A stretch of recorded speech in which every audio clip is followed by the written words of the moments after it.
Bismillahirrahmanirrahim. Assalamualaikum warahmatullahi wabarakatuh.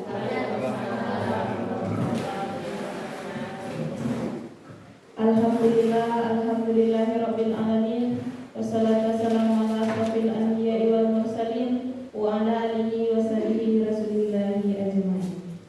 Yang terhormat Ibu Kepala Sekolah SMP Negeri 1 Panian, yang sama-sama kita hormati Ibu Wakil Kepala Sekolah SMP Negeri 1 Panian, Ibu Bapak Majelis Guru yang hadir pada pagi hari ini.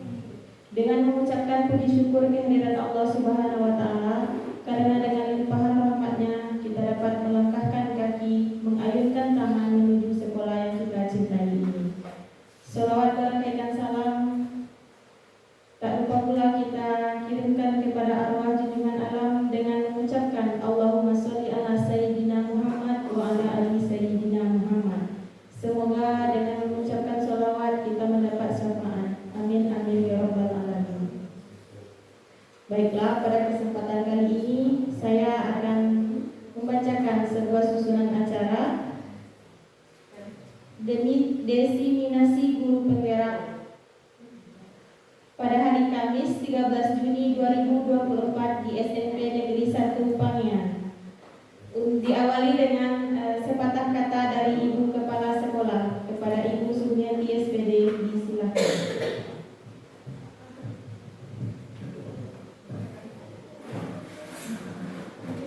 Bismillahirrahmanirrahim. Assalamualaikum warahmatullahi wabarakatuh. Alhamdulillah, bersyukur kita kepada Allah.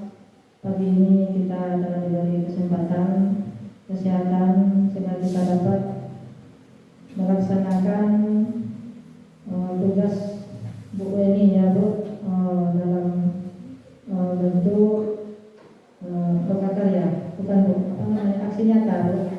Aksi nyata dalam tugas calon guru penggerak. Alhamdulillah. Seterusnya salam dan salam tidak lupa kita haturkan kepada Nabi Muhammad SAW dengan ucapan Allahumma shalli ala Muhammad wa ala Muhammad. Semoga dengan semakin seringnya kita bersalawat kepada beliau, kita mendapatkan syafaat dari Tuhan. Amin ya rabbal alamin. Yang sama-sama kita hormati Ibu Weni sebagai calon guru penggerak, yang saya hormati Bapak Ibu yang telah sempat menghadiri acara ini.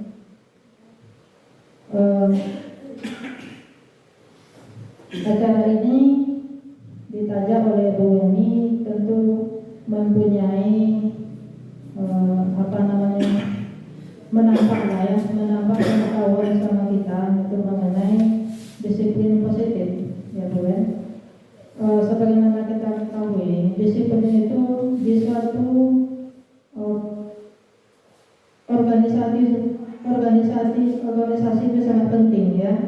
Kalau tidak ada disiplin, berarti nanti suatu organisasi tidak akan berjalan dengan baik. Jadi disiplin inilah yang sangat kita butuhkan ya, supaya berjalan suatu kegiatan. Di dalam aksi nyata Bu ini, disiplin positif sangat rasanya memberikan penilaian yang sangat baik bagi kita ya, karena tergantung juga kepada sekolah kita. Sekolah kita juga membutuhkan disiplin yang positif.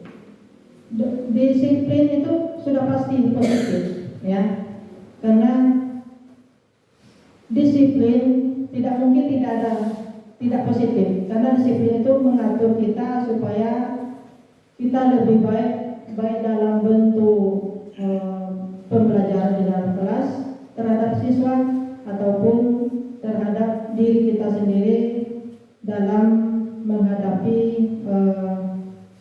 tugas kita sebagai seorang guru.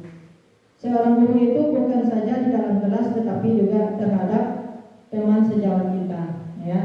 Di dalam masyarakat juga kita sebagai guru, karena kita dipandang oleh masyarakat. Nah, jadi terima kasih kepada Ibu Weni telah mengambil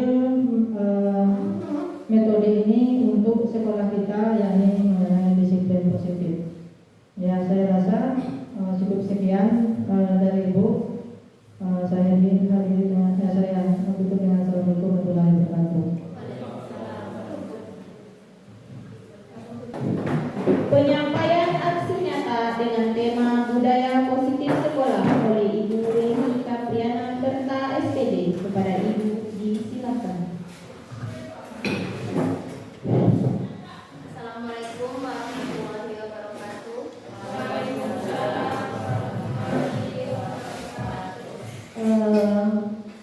Disyukur marilah kita panjatkan kehadiran Allah Subhanahu wa taala, yang mana pada hari ini saya diberi kesempatan dan waktunya untuk mempresentasikan aksi nyata saya yang merupakan ini tugas guru penggerak, yakni tentang budaya positif. Di sini saya bukan menggurui, tetapi berbagi ilmu kepada Bapak Ibu sekalian tentang budaya positif yang sudah saya pelajari di pendidikan guru penggerak. Baiklah, mungkin kita langsung saja di sini. Budaya positif. Oke, sebelum kita memulai kegiatan kita, terlebih dahulu kita membuat kesepakatan forum diseminasi kita. Di sini saya sudah memberikan ada 2, nanti kita tambahkan lagi sesuai dengan kesepakatan kita di dalam kelas ini. Yang pertama, menghargai siapapun. Yang kedua, menjadi pendengar yang baik. Nah, sekarang apa yang harus kita tambahkan untuk membuat kesepakatan kita di forum ini untuk kelancaran acara kita sampai dengan selesai? Ada yang bisa menambahkan mungkin?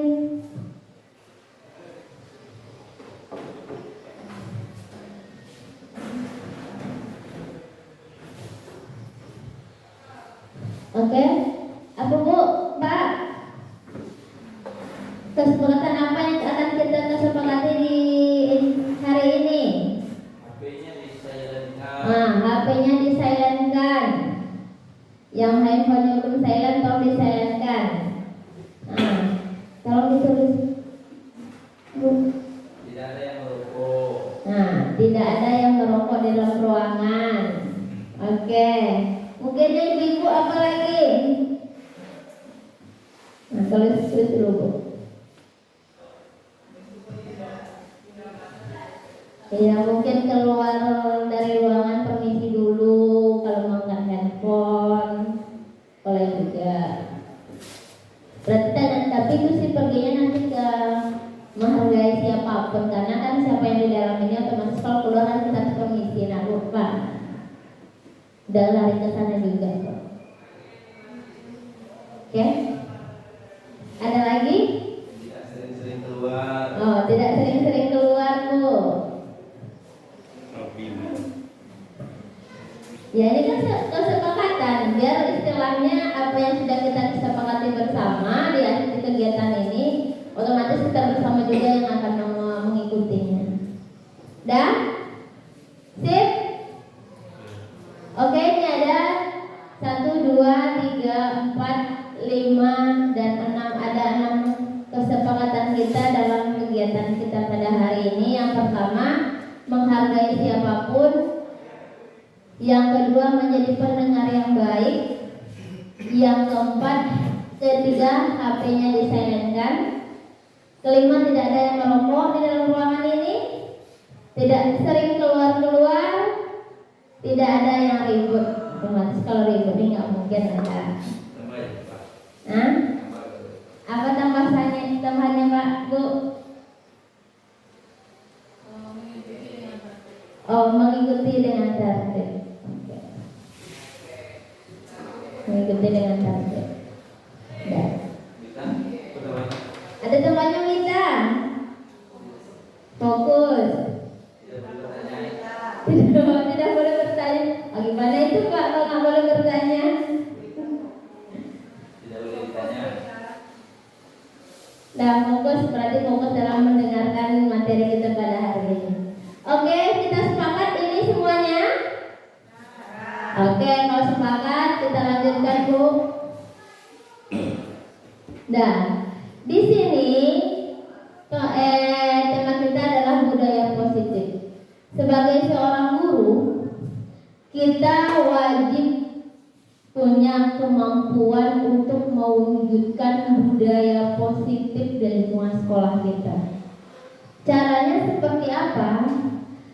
Caranya yang pertama itu kita harus tahu konsep tentang disiplin positif. Yang kedua, motivasi perilaku manusia. Yang ketiga, keyakinan kelas atau sekolah. Yang keempat, kebutuhan dasar manusia. Yang selanjutnya, posisi kontrol. Yang terakhir, segitiga restitusi. Mungkin kalau disiplin positif sering kita dengar. Motivasi perilaku manusia, otomatis kita motivasi pasti itu udah makanan kita sehari-hari. Keyakinan kelas mungkin ini udah mulai terdengar oleh kita yang sedang melakukan PNM. Kebutuhan dasar manusia itu pasti juga. Masa kita tidak punya kebutuhan dasar yang tidak kita ketahui. Posisi kontrol, di sini mungkin posisi kontrol, segitiga restitusi ini adalah hal yang baru yang baru kita dengar. Yang nanti mungkin semuanya ini akan kita bahas sama-sama di materi kita, yang mana dari semua ini adalah semua kemampuan yang harus kita miliki oleh seorang guru untuk mewujudkan budaya positif.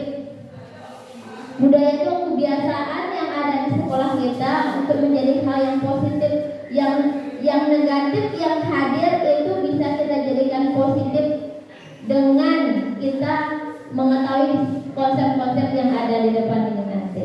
Oke, kita lanjutkan, Bu. Next, disiplin positif. Oke. Disiplin positif. Disiplin positif ini merupakan suatu cara penerapan disiplin yang mengajarkan anak itu bertanggung jawab, menumbuhkan kesadaran diri berdasarkan nilai-nilai kebaikan. Jadi disiplin itu bukan sesuatu yang dipaksakan. Oh itu, nak topik waktu datangnya jam sekian ya datangnya. Itu kan kita paksa. Tapi disiplin positif itu sebenarnya bukan memaksakan anak untuk berdisiplin, tapi kita harus mengajarkan kepada anak akan tanggung jawabnya, kesadaran dirinya untuk mengetahui tentang disiplin itu. Ya kalau kita selama ini kan enggak, ya sama semua ya. Saya sendirilah contohnya yang terkadang kita menerapkan disiplin itu memaksakan anak, akhirnya apa yang kita sampaikan otomatis ya masuk telinga kanan keluar telinga kiri, besok diulangi lagi karena bukan dari kesadaran anak itu sendiri yang timbul untuk mendisiplinkan dirinya sendiri. Jadi sebagai kita, sebagai seorang guru, kita akan mencoba mungkin dengan kita mengenal tentang materi ini nanti kita bisa merubah pemikiran kita untuk menjadi yang lebih baik lagi, berpikir dari sisi yang lain lagi tentang untuk penerapan disiplin itu tersebut. Oke, lanjut next. Disiplin positif lebih ke arah disiplin diri yang dapat mengontrol diri dalam melakukan segala tindakan. Berarti seperti yang kita bahas tadi, bahwasanya disiplin positif itu disiplin diri. Kita mendisiplinkan diri kita sendiri. Istilah karena contoh seperti itu juga lah. Kalau kita sebagai guru, otomatis kalau kita ingin mendisiplinkan anak, kita harus disiplinkan diri kita sendiri dulu. Gak mungkin kita suruh anak datang tepat waktu kita sendiri tidak. Nah, mungkin atau kita menyuruh anak, lakukan tugas tepat waktu, PR dikerjakan sendiri-sendiri, sedangkan kita nanti ada tugas mungkin kita juga lalai. Tanpa kita sadari apa yang kita sampaikan kepada anak, sebenarnya kita harus menerapkan untuk diri kita sendiri dulu gitu. Makanya mendisiplinkan diri baru mendisiplinkan orang lain. Makanya kami seorang guru penggerak ini kan tugas kami itu menggerakkan, bergerak, menggerakkan, tergerak. Jadi sebelum kami menggerak menggerakkan bapak-bapak ibu sekalian untuk ke arah yang lebih baik, kami harus menggerakkan diri kami sendiri dulu. Kami perbaiki diri kami dulu, kami melihat seperti kami ingin perbaiki diri. Setelah itu nanti kami baru ajak. Masa ya, ibu nih katanya guru penggerak, ngajak-ngajak dia sendiri nggak kayak gitu. Otomatis tanpa kita sadari itu tuh akan berdampak kepada diri kita juga gitu. Seperti itu juga sama murid kita. Kita menyuruh anak tapi kita sendiri tidak. Tanpa kita sadari anak itu di dalam pemikirannya, di dalam hatinya juga berpikir seperti itu gitu. Alah bapak ibu itu model tuh kami lo suruh adek.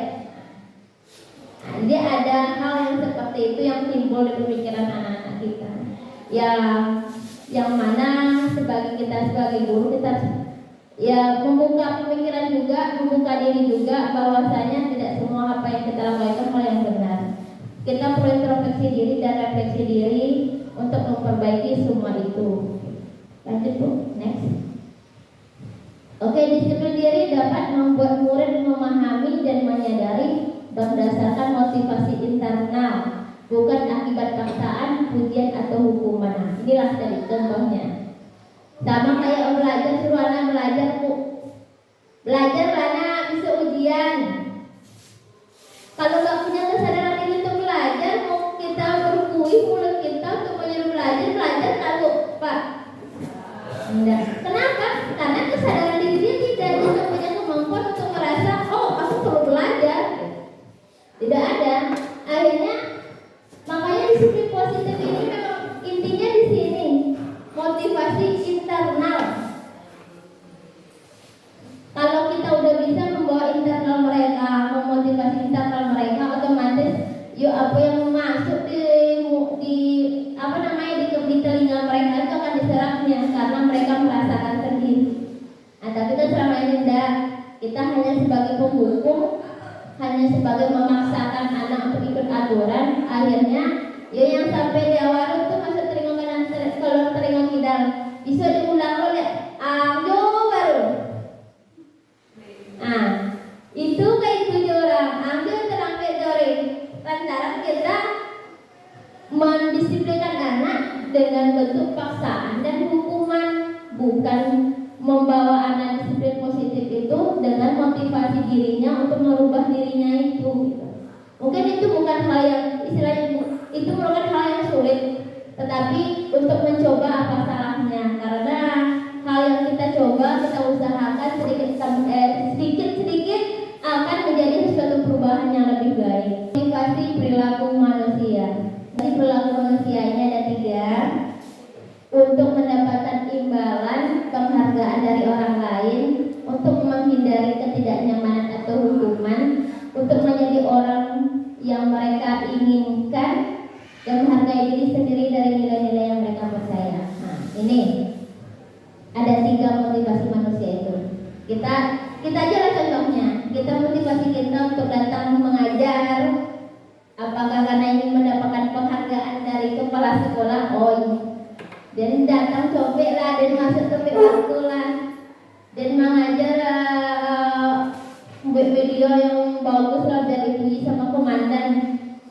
Atau mungkin dari saya membuat seperti itu, tepat waktu lah datang, membuat media sebagus mungkin, mengajar dengan baik, biar nanti tidak kena panggil sama kepala sekolah.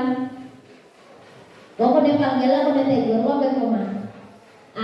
Atau mungkin memang kita punya kesadaran, aku seorang guru, saya ingin membuat anak saya lebih baik lagi, makanya saya mencoba buat materi-materi media pembelajaran yang nantinya apa yang saya sampaikan anak itu tidak bosan, anak itu bisa menangkap mata pelajaran saya. Jadi setiap manusia itu mempunyai 3 motivasi perilaku yang seperti ini. Kita tidak aja kan sekolah kita pernah kejadian. Kita pernah menerapkan motivasi perilaku anak dengan nomor 1 ini. Waktu gotong royong. Ya Bu, kita tanpa kita sadari mungkin niat kita ingin baik sama anak. Ya karena mereka capek kita buatinlah dia minuman, kita beliinlah dia jus. Tanpa kita sadari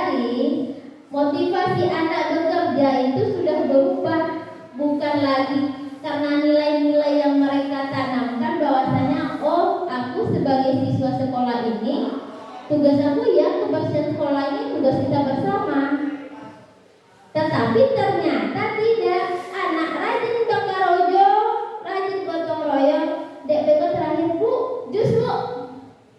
Akhirnya mereka bekerja memintakan imbalan. Beko dan kerojo boleh BTS dibuka, dibelikan saya jus nanti mah.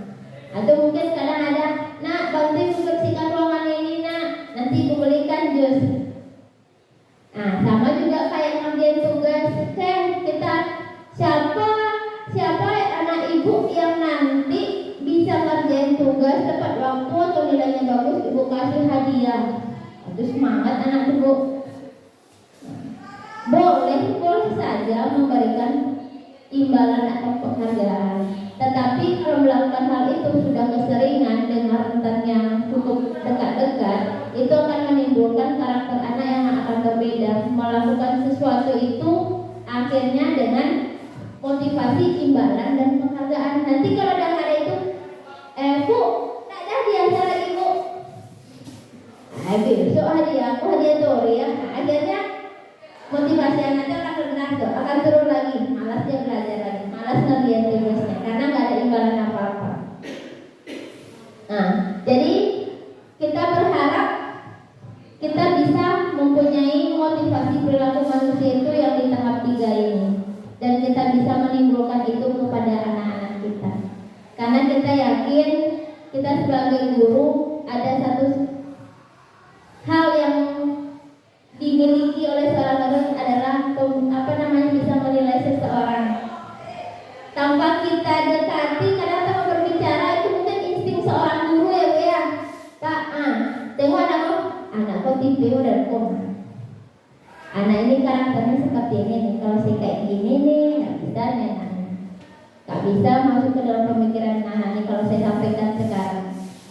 Kita kan punya insting itu sebagai seorang guru tanpa kita sadari, tanpa ada ilmu belajarnya, kita feeling aja gitu.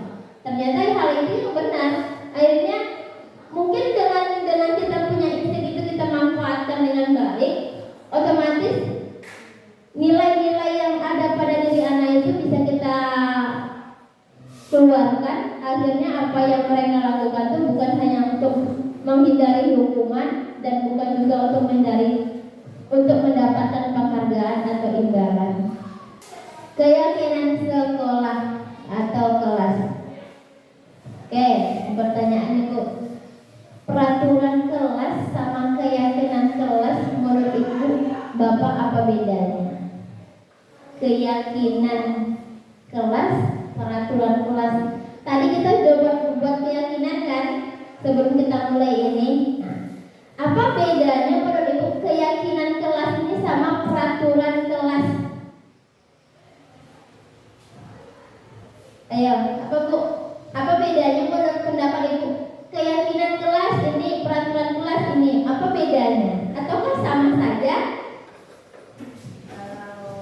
Kalau peraturan kelas itu berarti udah umum peraturannya yang dilaksanakan ke semua pihak sekolah.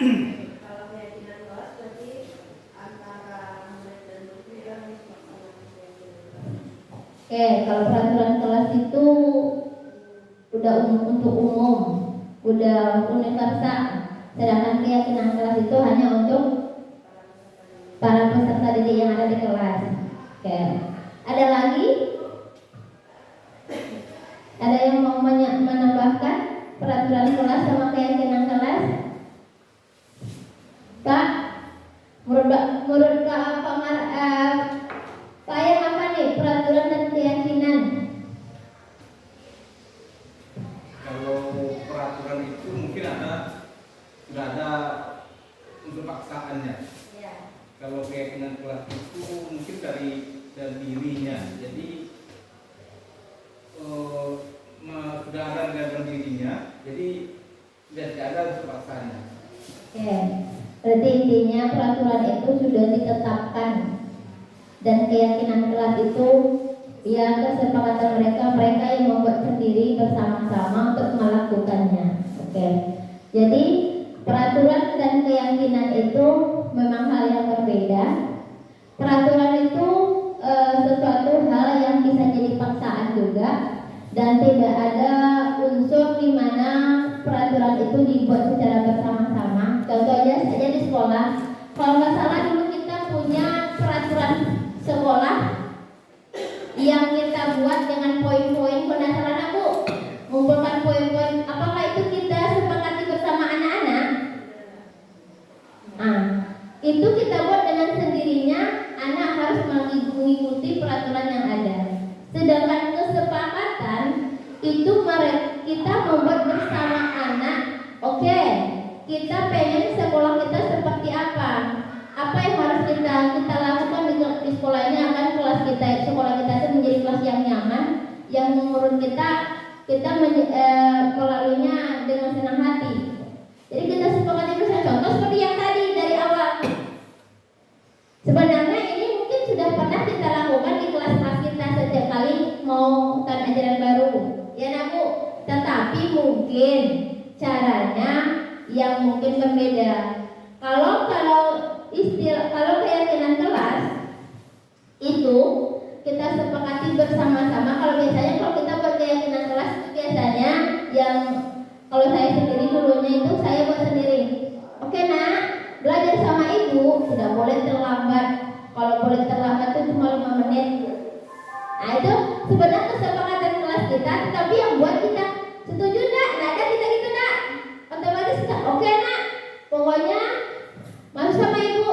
Terlambat boleh cuma 5 menit. Oh dari 5 menit kalian tak boleh masuk. Tuh siapa yang tugas tadi kumpulkan yang nggak kerjakan nggak boleh masuk sama ibu, kerjakan di luar baru masuk. Aturan jadinya. Nah, jadi kesepakatan ini kalau bisa kita buat nantinya seperti kelas-kelas kita. Kalau bisa mungkin kita sepakati bersama. Nanti kesepakatan sekolah itu kita tempelkan di kelasnya masing-masing dengan kesepakatan kita bersama-sama. Ini bedanya peraturan sama keyakinan kelas. Kalau keyakinan kelas itu mempunyai nilai-nilai positif yang ada di dalamnya, tidak menggunakan kata-kata negatif. Contoh, tidak boleh ribut. Kata tidak dalam keyakinan kelas itu tidak boleh. Apa kata lain dari kata tidak boleh ribut? Nah, jangan kan kata tidak juga. Tidak ada kata negatif dalam keyakinan kelas. Apa? Contoh, kan tidak boleh mencontek. Mungkin mengerjakan tugas secara mandiri.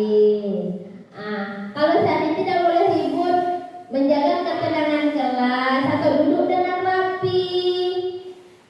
Kan bisa juga. Jadi keyakinan kelas itu dibuat tidak boleh dengan kata-kata tidak, jangan. Kita harus menghindari yang namanya kalimat-kalimat negatif. Makanya kita cari kalimat-kalimat positif yang nantinya kalimat positif itu mempunyai nilai kebajikan yang ada di dalamnya. Contoh, pertama tadi tidak boleh mencontek, berarti melakukan tugasnya secara mandiri. Nilai apa yang terkandung di dalam kegiatan itu? Berarti kejujuran, anak itu belajar mandiri, bertanggung jawab.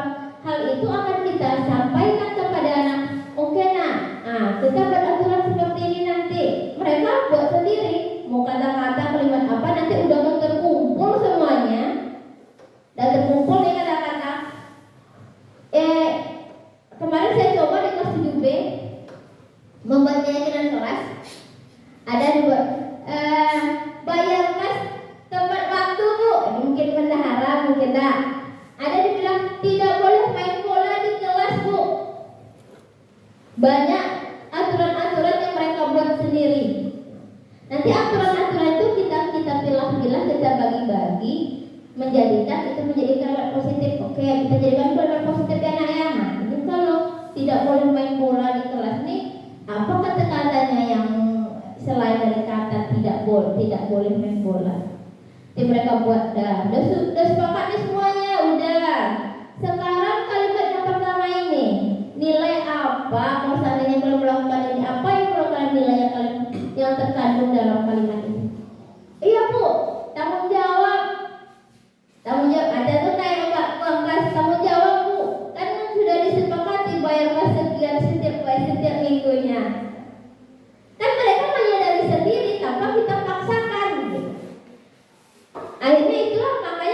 ada hal positif, budaya positif yang dilakukan dengan keyakinan kelas tersebut.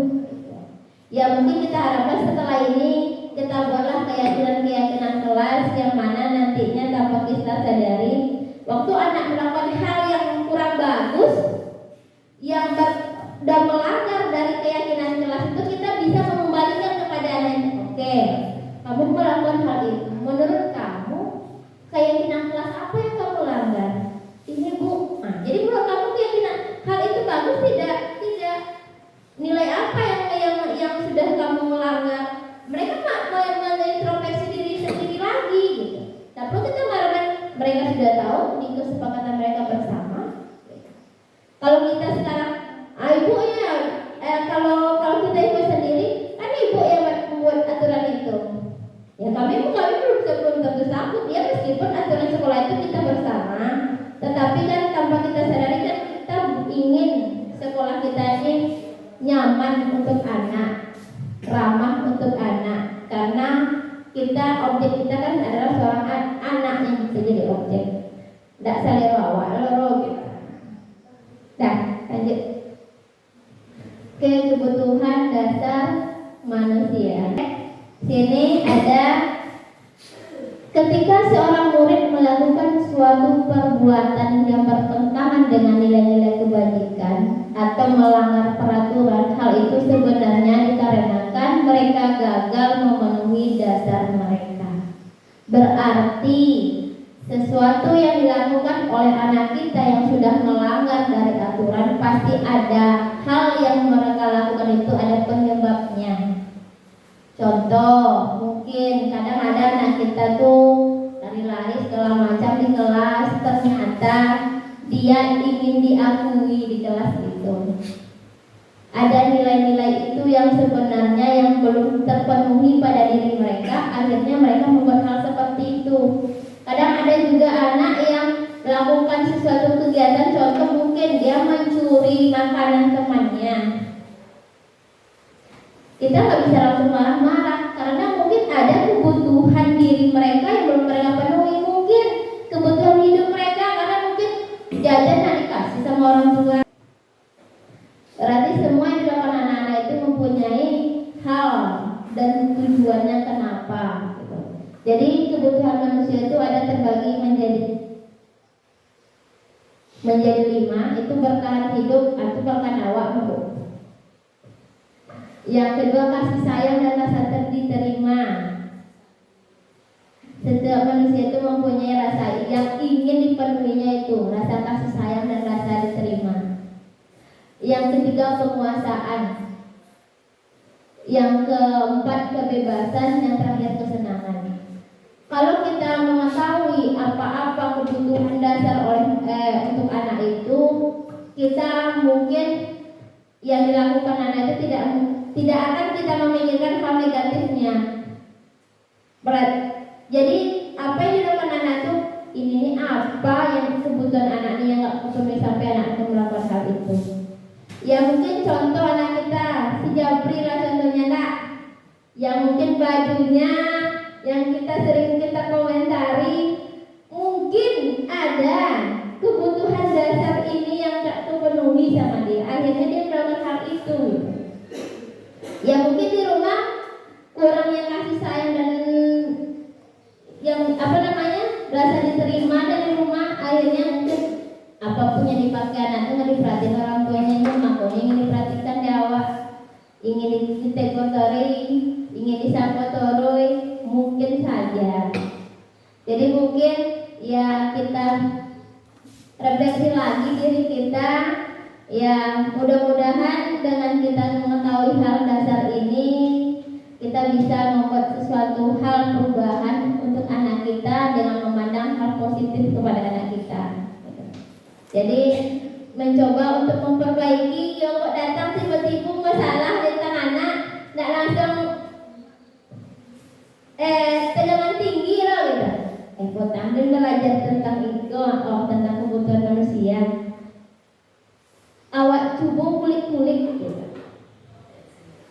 Nak sampai sini, lah. Nah, turun. Ya, tambah di sini bukan ibu-ibu ya. Saya juga seperti itu gitu.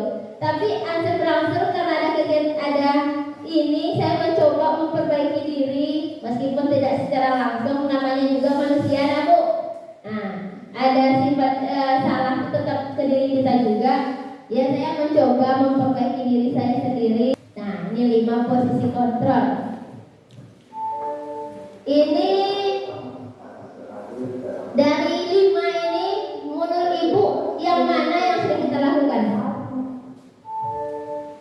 Guru sebagai penghukum, guru sebagai pembuat merasa bersalah, guru sebagai teman, guru sebagai pemantau, atau guru sebagai manajer. Selama ini menurut Ibu, Bapak, Ibu di posisi yang mana? Bapak di posisi yang mana selama ini kepada anak? Satu sebagai penghukum. Kalau Bapak Wajan 3, guru sebagai teman. Kalau Ibu?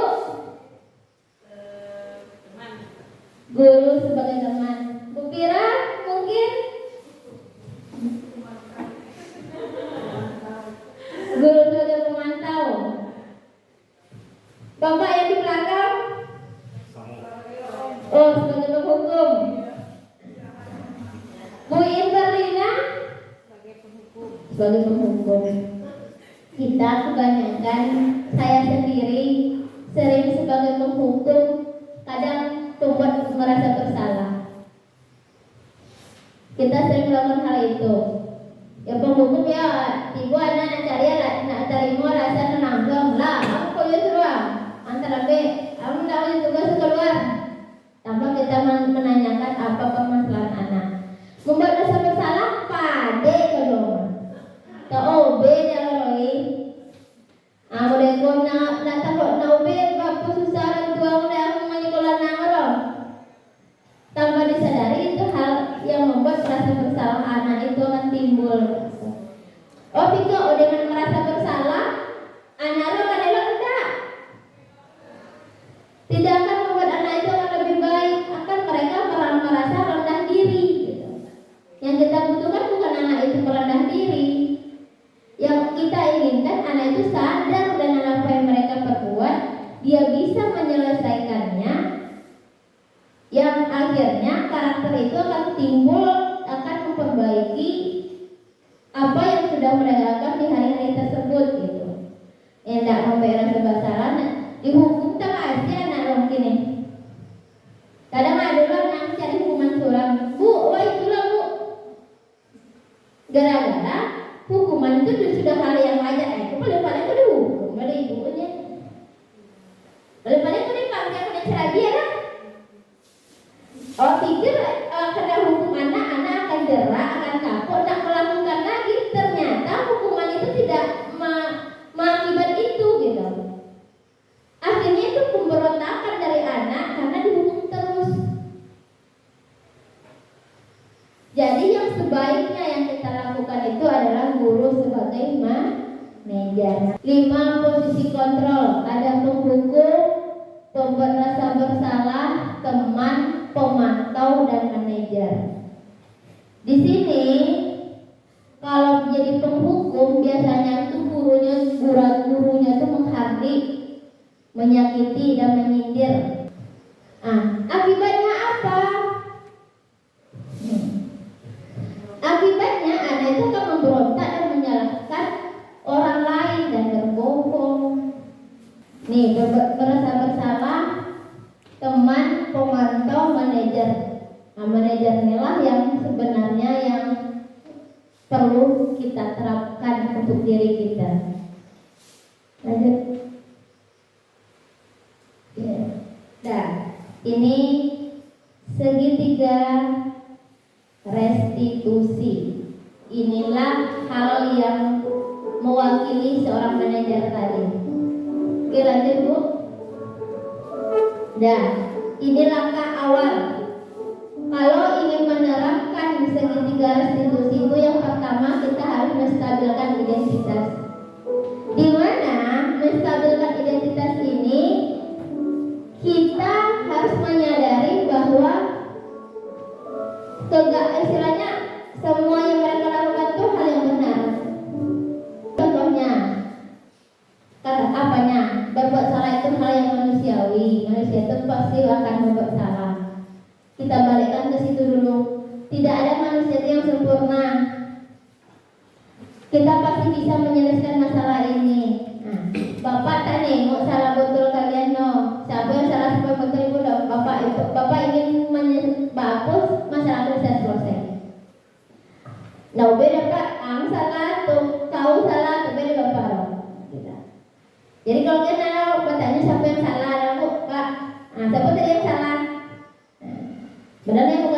dulu. Kita menstabilkan, kita menjadi penetral dulu di antara itu semua. Baru kita cari, itu pun bukan kita yang mencari, anakku yang mencari kesalahan mereka sendiri. Validasi tindakan yang salah. Nah, bila validasi tindakan yang salah ini sering dengan kata-kata kamu pasti punya alasan mengapa melakukannya. Nah, apa yang penting bagi kamu? Kemarin saya mencoba membuat praktek anak mencontek sama temannya. Saya buatlah segitiga restitusinya. Caica, si anak ini dicontek temannya, dibuangnya buku temannya itu keluar, dilemparnya. Akhirnya berkelahi lari kelas. Itu nih kasusnya, ceritanya nih. Saya datangi anaknya, saya tanya, apa tadi kejadian di kelasnya? Dia masih emosi nih, yang dicontek tadi tuh. Iya bu, si siapa tuh conteknya buku pelajaran saya. Saya udah capek-capek buat PR, pandai-pandai aja dia sendiri ngambil buku di meja dari conteknya. Kalau kita, nasi pada elok buku nanti ya. Kalau nggak pakai itu pasti itu jawaban anak bu. Jadi kalau untuk restitusi jawaban kita nggak seperti itu. Iya, gitu ceritanya. Ya kalau seandainya kayak gitu ya itu juga akan marah. Siapa yang akan bohongi walaupun ponek ngojen tugas kurang. Lah mungkin lah sampai begadang lo mungkin ngojen malam. Pati udah tahu senang-senang kan itu jawab lo. Ya kalau itu akhirnya nanti setelah kita buat seperti itu kita lanjutkan lagi validasi tindakan yang salah itu baru apa lihat yang salah tadi lo. Iya, itu hal yang wajar kamu lakukan.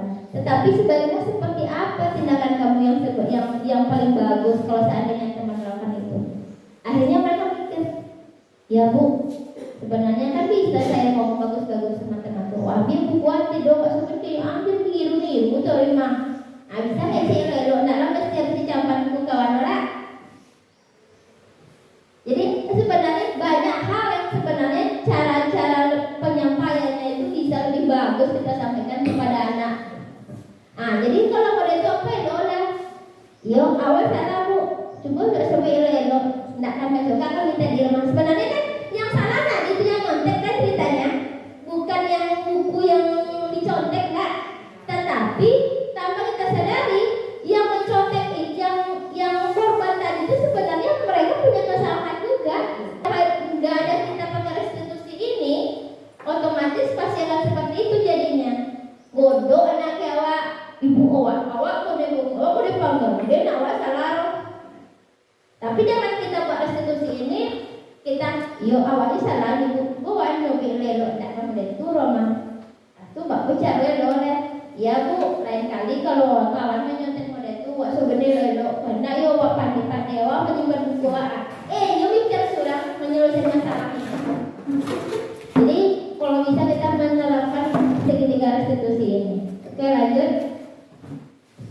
Ini menanyakan keyakinan, melakukan keyakinan kelas. Kenapa? Apapun yang terjadi di kelas nanti kita bisa membalikkan kepada anak. Kemarin keyakinan kelas kita apa? Apa nilai-nilai yang harus kita terapkan di kelas ini? Nah itu yang perlu kita lakukan. Oke? Lanjut bu. Terus? Oke, habis. Oke? Mungkin sudah bosan mendengarkan saya berceramah. Sebelum kita sesi bertanya, kita berdiri dulu semuanya. Ayo bapak ibu, berdiri semuanya. Oke, kita lakukan duduk lah. Betul lah mantua lo. Kita konsentrasi dulu sebentar. Oke, coba.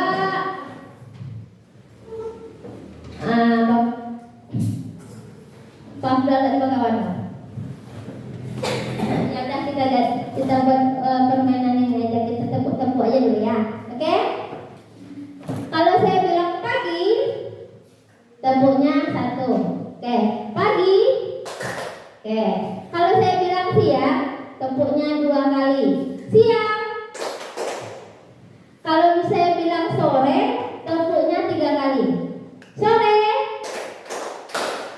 Dan kalau saya bilang malam, tidak tepuk tangan.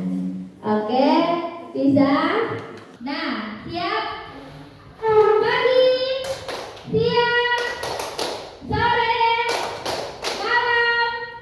malam. Oke. Nah, oke ya, siap ya. Siang-siang. Oke. Pagi, siang. Kalau banyak ada buang malam, mulai mah. Oke. Ulang lagi. Sore, sore, sore, pagi, malam. Ternyata masih ada yang kurang fokus. Nah, sekali lagi ya. Malam, pagi, siang, sore, pagi, sore, malam. Oke, ya silakan dulu. Jadi intinya di sini sebagai guru kita harus bisa mewujudkan budaya positif di sekolah kita dengan menggunakan konsep-konsep tentang disiplin positif, tentang motivasi motivasi diri, terus keyakinan kelas, posisi kontrol dan segitiga restitusi. Ada pertanyaan dari Bapak Ibu, mungkin ada yang mengganjal, mungkin dari penjelasan tadi yang ingin ditanyakan, dipersilahkan. Ada yang bertanya?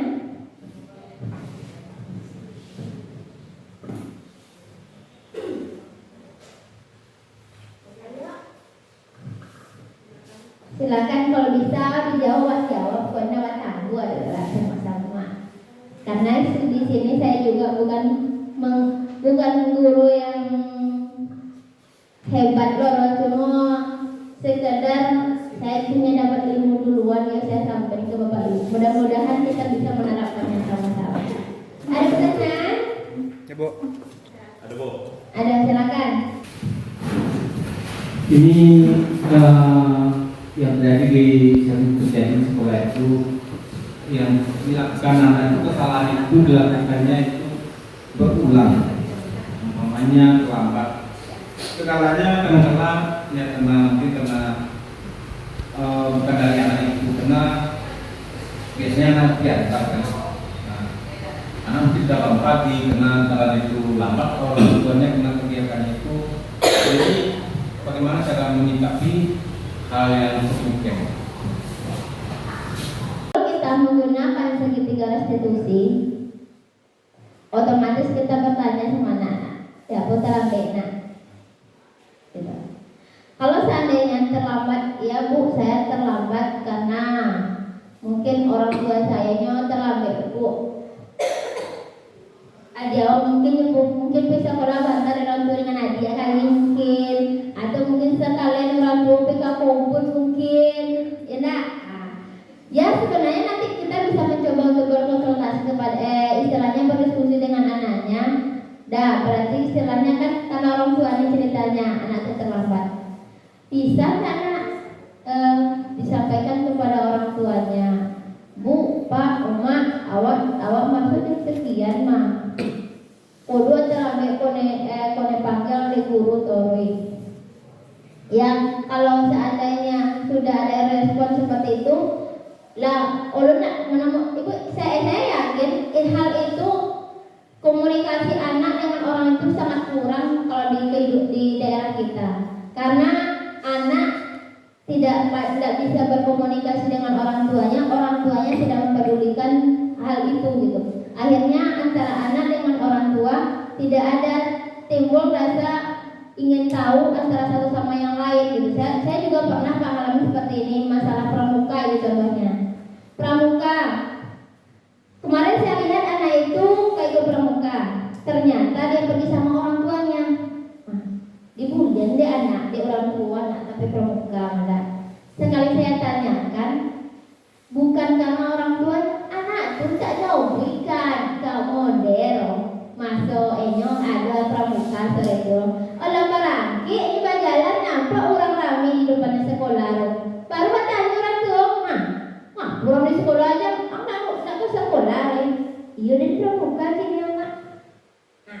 Jadi sebenarnya kita komunikasikan kepada anak dulu apa permasalahannya mereka terlambat. Oh ternyata karena orang tuanya.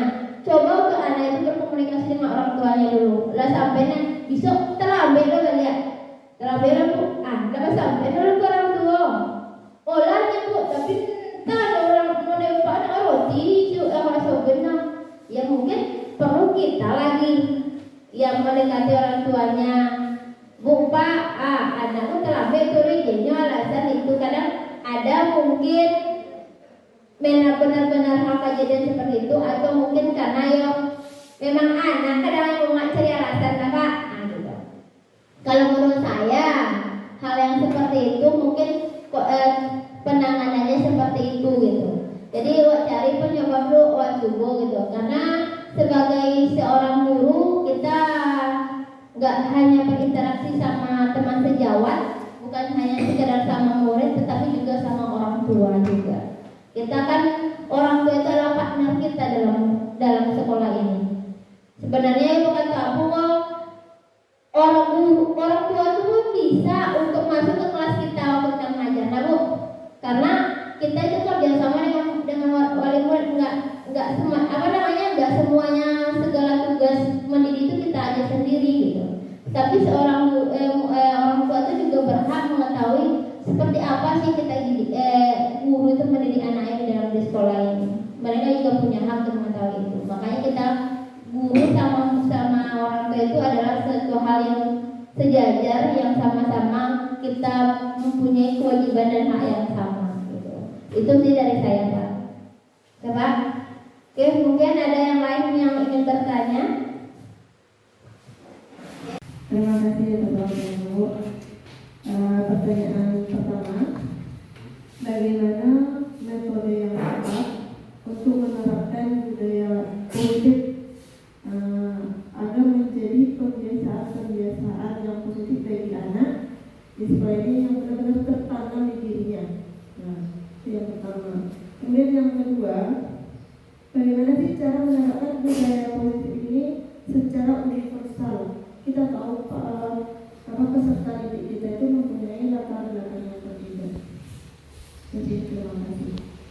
Yang saya tangkap tentang pertanyaan Bu Yusmi, bagaimana kita menerapkan budaya positif itu bisa tertanam kepada anak. Terus bagaimana budaya positif itu bisa secara universal, karena dengan background dan profil anak yang berbeda-beda. Oke, kalau untuk mewujudkan budaya positif itu untuk bisa ditanamkan, otomatis kita semuanya harus bekerja sama.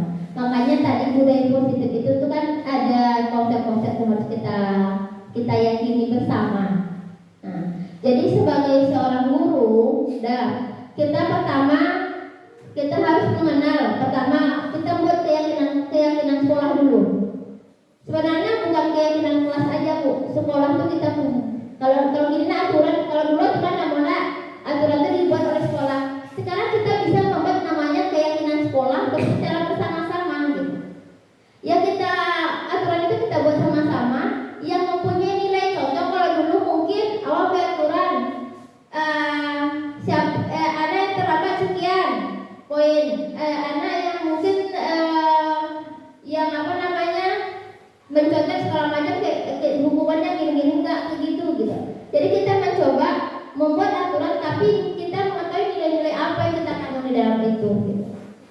Jadi nantinya pas kita membuat sebuah keyakinan sekolah ini, kita tahu dan anak tahu penanaman nilai apa yang kita terapkan di situ nanti gitu.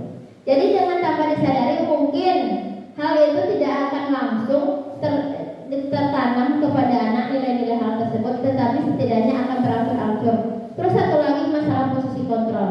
Tanpa kita sadari, posisi kontrol seorang guru akan mempengaruhi kepada karakter anak juga.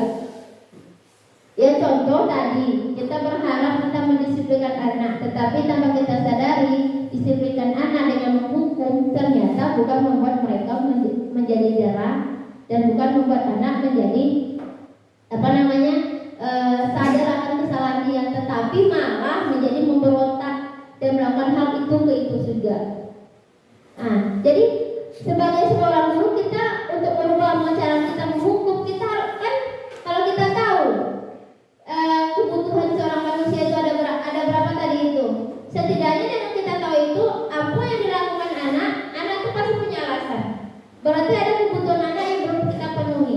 yang belum terpenuhi oleh diri dia. Akhirnya dia berbuat seperti itu.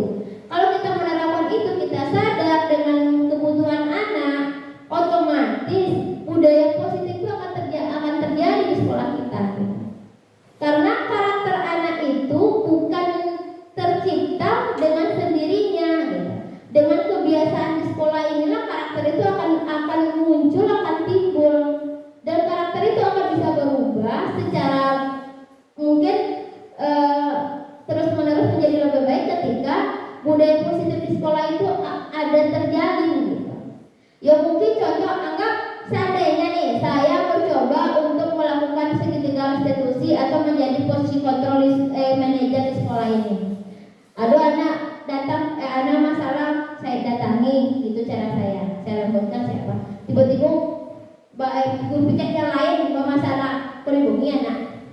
Akhirnya saya mencoba menerapkan karakter yang baik, tiba-tiba bapak ibu guru lain menjadikan anak sebagai penghukum, sebagai pembuat dasar bersalah. Karakter itu tidak akan timbul. Akhirnya yang akan menjadi persepsi dua anak itu jadi gini, kan ibu kalau mak lain nak boleh bumi dan dia nyolong, lo katanya ayam ibu serangkok, nak dorong hukum Torio. Akhirnya menjadi penilaian dua arah yang berbeda dari anak.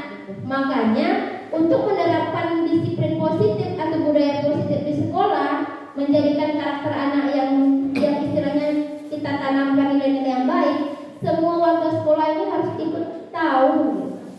Itu mulai dari guru itu sendiri. Pertama mereka harus mengetahui tentang kebutuhan anak di sekolah ini seperti apa.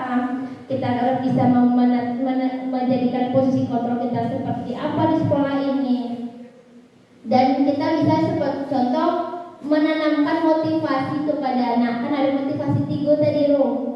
Motivasi anak gue merubah jadi elok dek gara-gara mendadak penghargaan atau imbalan nggak tadi, atau sekadar untuk maila-ila oleh hukum di awalnya, atau memang sadar surang dengan kebiasaan itu. Nah, kita sebagai guru lah, itulah tugas kita di sekolah ini untuk mewujudkan budaya itu. Bukan anak yang mewujudkannya, tetapi kita yang mewujudkannya dengan cara-cara yang seperti itu. Dan dengan cara yang tadi, yang ada tadi satu pertanyaan lagi masalah, karena profil anak yang berbeda-beda, tetapi kan nilai yang akan ditanamkan itu kan sama juga. Jadi otomatis kalau kita mengetahui kebutuhannya masing-masing orang itu, oh anakku tipe orang yang kurang kasih sayang, pokoknya mau datu. Kan kita otomatis cara melakukan hal yang berbeda juga. Tapi intinya kita ingin membuat anak sadar akan kesalahan dirinya, bisa menyelesaikan masalahnya itu. Otomatis karakter nilainya juga akan tertanam yang sama meskipun dengan profil yang berbeda-beda, karena permasalahan mereka berbeda, penanganannya berbeda juga, tetapi kebutuhannya akan sama nanti. Manusia itu akan mempunyai nilai-nilai yang sama juga gitu. Itu sih dari saya. Oke? Udah? Baiklah, ada satu lagi? Oke, silakan. Terima kasih atas kesempatannya untuk saya bertanya. Pertanyaan dari saya, menurut Ibu, bagaimana peran guru penggerak dalam memberikan contoh atau menularkan kebiasaan baik kepada guru lain dalam membangun budaya positif di sekolah? Terima kasih. Tugas guru penggerak. Oke, saya balik lagi ke belakang ya. Ini sebagai seorang guru penggerak, mereka mempunyai nilai dan peran. Salah satunya menjadi coaching. Jadi coaching, menjadi coaching untuk teman sejawatnya, berpihak kepada murid. Nah, yang mana itulah contohnya berpihak kepada murid saya saat ini.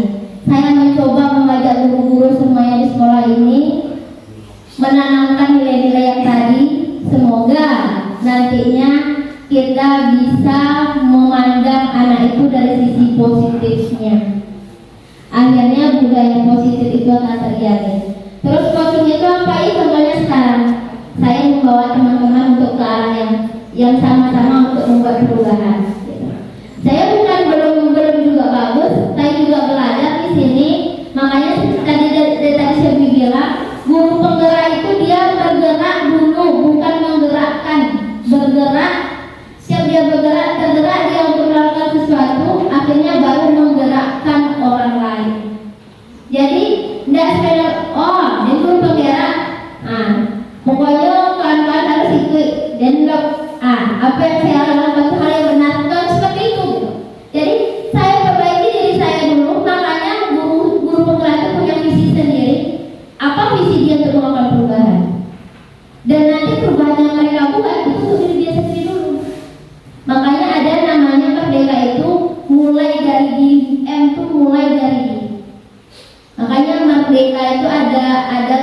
di mereka nanti di dalam guru penggerak itu dijabarkan lagi mereka itu yang seperti apa, bukan sekedar mereka mengajar punya kebebasan, bukan mereka itu aja, mulai dari diri yang R itu refleksi diri, yang A itu aksi nyata. Rasio merefleksikan diri awak, awak aksikan kayak apa perubahan yang kita buat.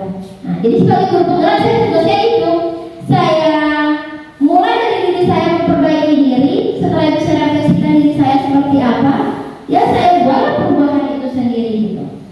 Nanti kalau menurut saya sudah buat perubahan, ya mungkin nggak lo bisa mau sengaja paling nggak itu kecil, jangan pulang dulu yang bisa dirangkul lo, iyalah aja ibu 1, 2, 3 orang kita lakukan perubahan. Ternyata nanti tanpa disadari, contoh aja, kalau kita sudah memperbaiki diri, kita sudah merubah diri, tanpa kita sadari orang yang melihat kita, kok ibu kok inilah aku kalau mengajar mama, mungkin tingkah laku, mungkin sikap ibu itu lah berubah karena anak yang lain.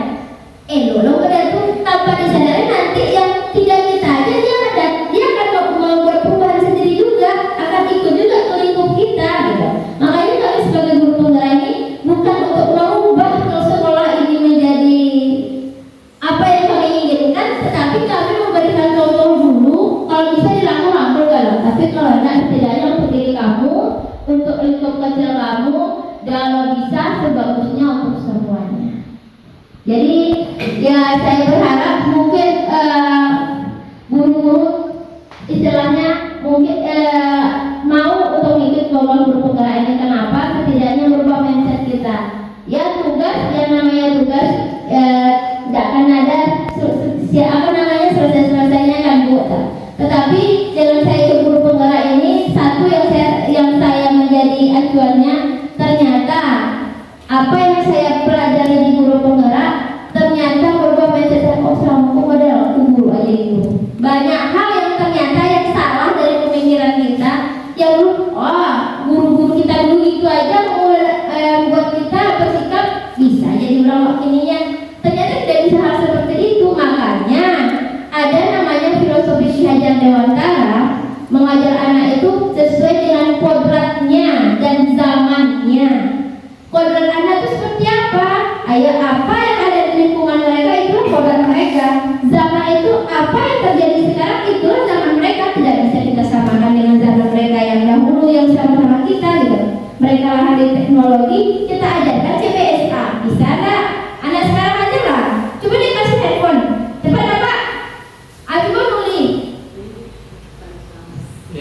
Nah, tapi ya makanya itulah fungsi guru, menjadi kontrol. Makanya anak menyesuaikan dengan gaya kita, tapi kita menyesuaikan dengan gaya anak itu. Gaya anakku dengan gigi HP modelku, carilah seluruh punya Pak Ucap. Itulah tugas kita sebagai seorang guru.